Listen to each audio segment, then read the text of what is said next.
కేసీఆర్ గారు ముఖ్యమంత్రిగా ఉన్నప్పుడు ప్రజలు కేంద్రంగా పరిపాలన కొనసాగించారు. రేవంత్ రెడ్డి ముఖ్యమంత్రి అయిన తర్వాత భూములే కేంద్రంగా ఈరోజు పరిపాలన కొనసాగుతా ఉంది.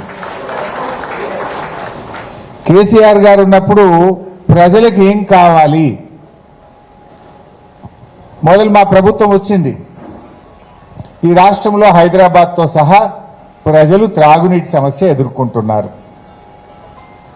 విద్యుత్ సమస్య అప్పుడు మీకు తెలుసు, కూకట్పల్లిలో కూడా రోజుకు 4 గంటలు కరెంటు పోయేది, పొద్దున 2 గంటలు, సాయంత్రం 2 గంటలు. విద్యుత్ సమస్య ఎదుర్కొంటున్నారు. ట్రాఫిక్ సమస్య, రైతులకు సాగునీటి సమస్య, ఇలా అనేక రకాల ఇబ్బందుల్లో ప్రజలు ఉన్నారు. సో కేసీఆర్ గారు ఏం లక్ష్యంగా తీసుకున్నారు? ఈ రాష్ట్రంలో ప్రతి ఇంటికి త్రాగునీరు ఇవ్వాలి, ప్రతి ఒక్కరికి 24 గంటల విద్యుత్ ఇవ్వాలి, హైదరాబాద్లో ట్రాఫిక్ సమస్య పరిష్కారానికి ఫ్లైఓవర్లు నిర్మించాలి, హైదరాబాద్ బ్రాండ్ ఇమేజ్ పెరగాలి, హైదరాబాద్లో పెట్టుబడులు రావాలి, హైదరాబాద్లో పిల్లలకు ఉద్యోగాలు రావాలి, హైదరాబాద్కు పెట్టుబడులు రావాలి. ఇది కేసీఆర్ గారు చేసినటువంటి ప్రయత్నం. 1 కోటి ఎకరాల మాగాణిగా తెలంగాణను మార్చారు. ఒకప్పుడు తెలంగాణ అంటే కరువు, తెలంగాణ అంటే రైతుల ఆత్మహత్యలు ఉండేవి. కానీ కేసీఆర్ గారి పాలనలో ఎక్కడికి పోయిందంటే భారతదేశంలో అతి ఎక్కువ వరి ధాన్యం పండించే రాష్ట్రం తెలంగాణ రాష్ట్రం మార్చారు KCR. Punjab, Haryana use to be number 1. ఈ దేశంలో పంజాబ్, హర్యానానే ఎక్కువ వరి పండిస్తారు, గంగా నది పరివాహక ప్రాంతంలో ఉంటారని చెప్పేవారు. కానీ పంజాబ్ను, హర్యానాను తలదన్ని తెలంగాణను దేశంలో నంబర్ 1గా నిలబెట్టినారు కేసీఆర్ గారు. మా కృష్ణారావు గారు, నాకు తెలిసి ఈ కూకట్పల్లిలో కూడా త్రాగునీటి సమస్య చాలా తీవ్రంగా ఉండేది. 2 రోజులకు 3 రోజులకు నల్లా వచ్చేది. 10 ఏళ్ల బీఆర్ఎస్ పాలనలో 450 కోట్ల రూపాయలు త్రాగునీటి కోసం ఒక్క కూకట్పల్లి నియోజకవర్గానికి అందించి సమస్య పరిష్కరించాం. ఎన్నో పెద్ద పెద్ద జిఎల్ఎస్ఆర్లు, ఓహెచ్ఎస్ఆర్లు, పైప్ లైన్లు వేసి హైదరాబాద్తో సహా ఈ కూకట్పల్లిలో కూడా త్రాగునీటి సమస్య పరిష్కారం జరిగింది. ఇది కేసీఆర్ గారి ఆలోచన. మీరు ఏదైనా తీసుకోండి, పేదల కోసం కళ్యాణ లక్ష్మి, వృద్ధులు వితంతువుల కోసం 2000 రూపాయల ఆసరా పెన్షన్, ప్రభుత్వ ఆసుపత్రులు బలోపేతం చేస్తూ కేసీఆర్ కిట్టు, ఎప్పుడో ఉస్మానియా, గాంధీ, నిజాం, బ్రిటిష్ కాలంలో పెట్టిన దవాఖాన్లు తప్ప హైదరాబాద్కు దవాఖాన్లు లేవని, అటు సనత్ నగర్లో టిమ్స్, మల్కాజ్గిరిలో టిమ్స్, ఎల్బీ నగర్లో టిమ్స్, అంటే ఒక గాంధీ ఆసుపత్రి లాంటి మరో 4 ఆసుపత్రులను హైదరాబాద్ చుట్టూ తెచ్చే ప్రయత్నం.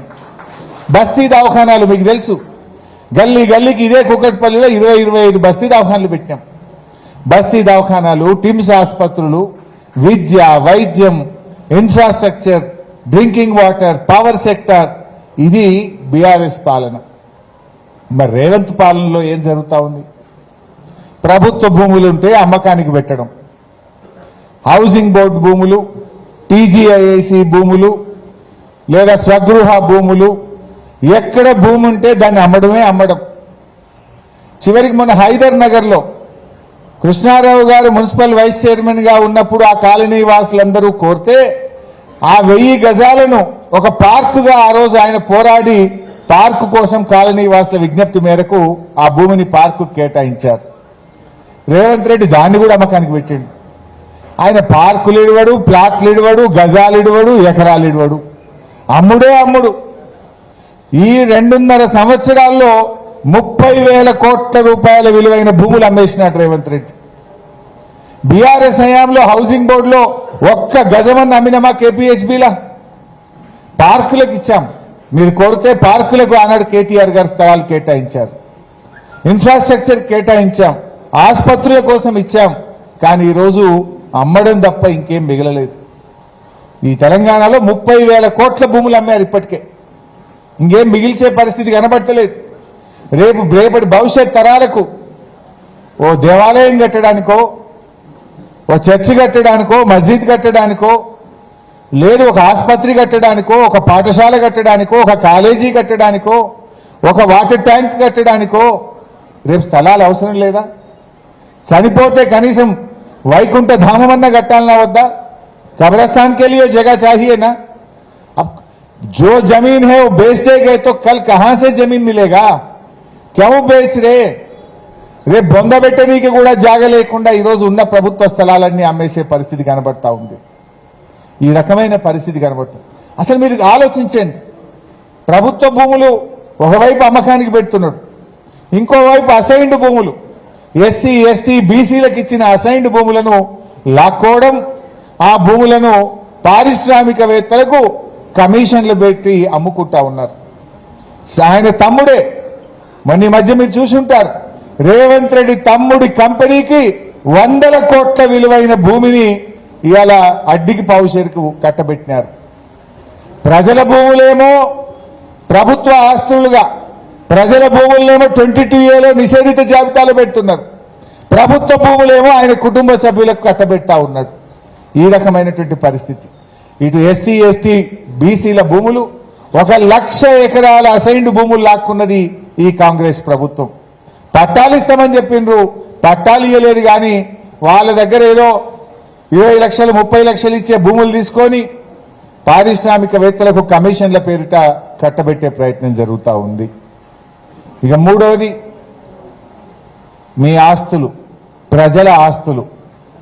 మీకు ఒక ప్లాట్ అంటే, ఒక ఇల్లు అంటే అది ఒక అపార్ట్మెంట్ కాదు, కేవలం అదొక చిన్నపాటి ఇల్లు కాదు, అది మీ జీవితం మొత్తం యొక్క కళ. మీ జీవితం అంతా కష్టపడి సంపాదించుకుంటే ఆ అపార్ట్మెంటో ఆ ఇంటికి మీరు ఓనర్లుగా మారినారు. ఇలా ప్రజల ఆస్తిని ప్రభుత్వం రాత్రికి రాత్రి కబ్జా పెడుతుంది. రేవంత్ రెడ్డి గారు ఏమంటున్నారు? కబ్జాదారులే ధర్నాలు చేస్తుండట, కబ్జాదారులే ఈ 22Aని వ్యతిరేకిస్తున్నారు అంటున్నారు. ఇప్పుడు మాట్లాడిన హనుమంతరావు గారు కబ్జాదారుడా? ఇక్కడికి వచ్చిన మీరంతా కబ్జాదారులా?